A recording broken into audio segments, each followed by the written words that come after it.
Hi, I'm Philip Robinson. I'm from Brisbane in Australia, and I've just come back from Dan Claw's session on fibromyalgia, which was a fantastic summary on how to think about fibromyalgia and how to treat fibromyalgia.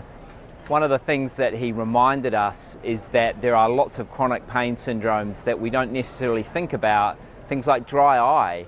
Necessarily that's also like a fibromyalgia of the eye in a lot of people. And think about these other syndromes in the patients that you're seeing.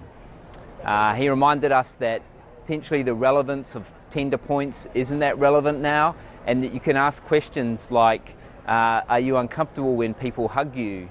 Are you uncomfortable when people do your blood pressure? Are much more relevant because these are chronic widespread pain disorders, not just focal pain disorders. And he also reminded us that people really don't often just have one type of pain, they have mixed pain.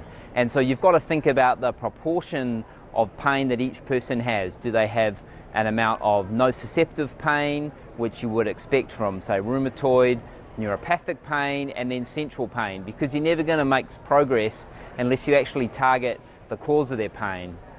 And finally, he reminded us that opiates, well, they often work to start with. The longer you are on them and the higher doses that patients end up on, the less effective they are. And he reminded us that there are more effective therapies, including SNRIs and gabapentinoids and simple tricyclics that have evidence. And he also reminded us of the burgeoning amount of evidence for non-pharmacological treatments like CBT and regular activity.